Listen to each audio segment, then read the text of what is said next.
There's really no downside to running for president. Very few people run for president and emerge worse off. And I feel like Nikki Haley is going to be running as potentially a VP candidate. I just do.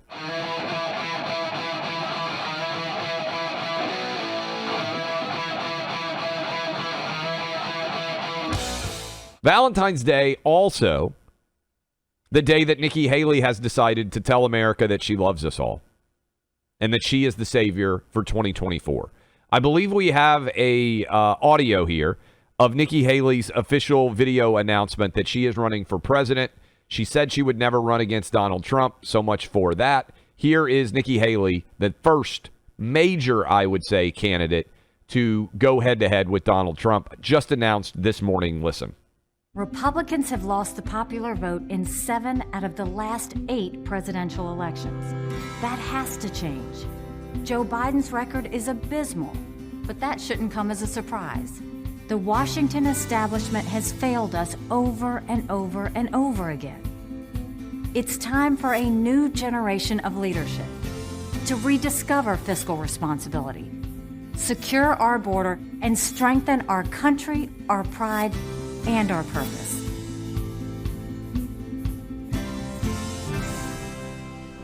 Some people look at America and see vulnerability. The socialist left sees an opportunity to rewrite history. China and Russia are on the march. They all think we can be bullied, kicked around. You should know this about me. I don't put up with bullies. And when you kick back, it hurts them more if you're wearing heels. I'm Nikki Haley, and I'm running for president. Does it hurt more if you get kicked with heels? A boot would hurt. I mean, I'm sure she's going to use that line a lot. I think it depends on the heel. How much of a pointy toe are we talking about? Who are you kicking? Man getting kicked in the groin, that really hurts. Woman getting kicked in the groin, not as much. That's her big signature takeaway line. She's going to kick you with her heels. I don't know. I just don't see the Nikki Haley play here. Did we invite her on the show yet? I think I said we should invite her on the show. I like her. She seems like a very likable person. South Carolina, I think Tim Scott is going to run from South Carolina. And we now know Nikki Haley is going to run. Here's who I think is going to be in the race. Trump, we know, is in the race. DeSantis is in the race. Pence is going to run. Nikki Haley is now in. Tim Scott is going to run. Mike Pompeo is going to run. So I think those 6 people are eventually going to find themselves in the primary. And then there'll be a lot of other people. We're going to talk with Vivek Ramaswamy. He's on at 2:30. He said he may run for president. There'll be a lot of people. I don't think Vivek Ramaswamy thinks that he's going to win the presidency, but there are a lot of things that I think he could make a strong argument about.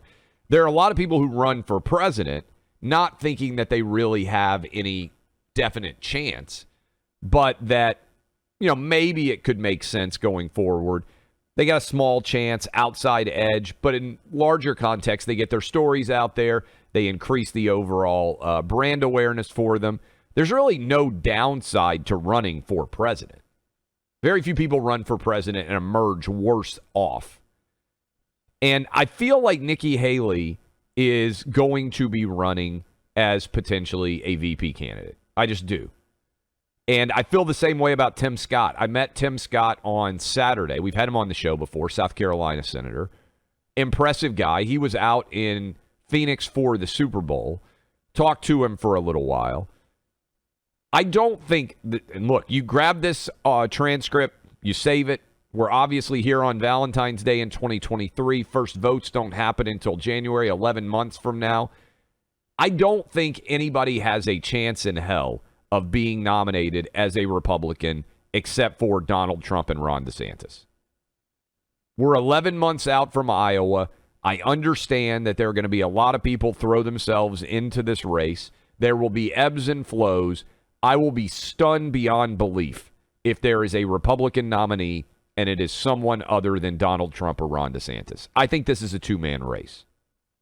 And so I'm already looking at everybody else who is entering the race and thinking, hey, do they make sense as a vice presidential candidate? Who are the ideal vice presidential candidates? I think, by the way, Glenn Youngkin also may run. So that would put him in as a 7th candidate. Major candidate, we should say. Because didn't Michael Bolton run, or John Bolton, whatever that guy's name is, the guy with the mustache? I think he's effectively running for president. I think I would get more votes than him.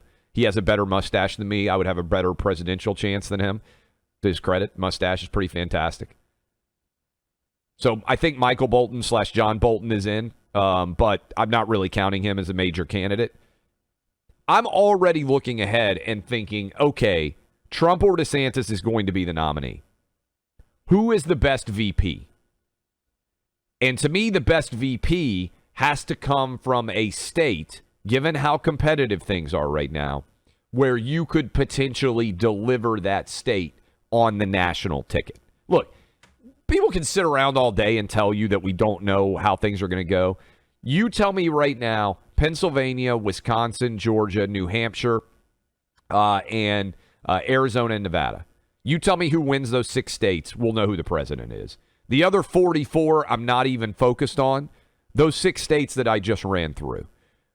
Do any of them have Republican, super popular officials who could bring that state with them? Maybe Sununu could in New Hampshire, especially if, and by the way, I'm presuming Biden is the nominee for the Democrats, especially if people in the Granite State are fired up about Democrats saying they're not going to use New Hampshire as the first primary anymore because they're going to start in South Carolina. Maybe John Sununu could flip New Hampshire. I think that Brian Kemp could deliver Georgia.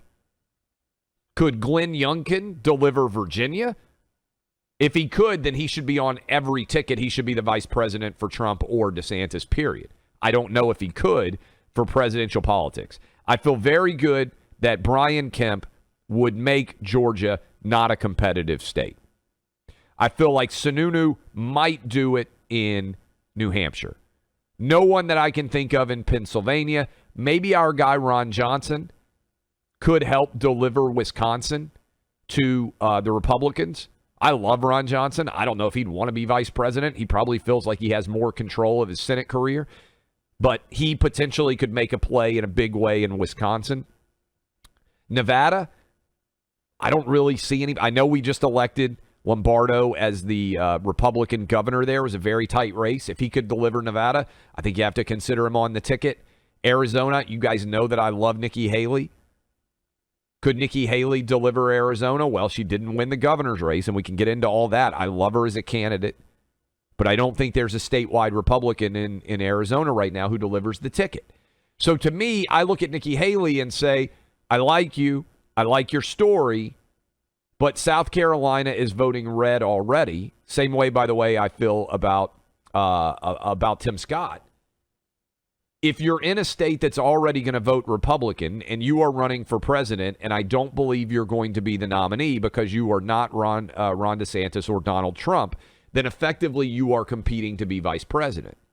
And if you're competing to be vice president, if I was DeSantis or I was Trump, I'm looking at New Hampshire, I'm looking at Pennsylvania, I'm looking at Wisconsin, I'm looking at Georgia, I'm looking at Nevada, and I'm looking at Arizona, and I'm saying, is there someone in any of those states that could deliver that state to Republicans? And the one that I feel almost 100% confident of, Brian Kemp in Georgia. I don't know if they'd ever double down and go with, for instance, Ron DeSantis and Brian Kemp, 2 Southern governor red state guys. I think that would be a landslide win election. Trump is certainly not going to pick Brian Kemp. I don't know who on the table there of all those other states that Trump could pair with that would make sense in terms of, hey, we're delivering a brand new state. But that's where I think you have to think strategically as all of these announcements come out. We've got an invite to Nikki Haley. I'd like to have her on the program, talk with her. But that is how I would assess everything with the Nikki Haley announcement.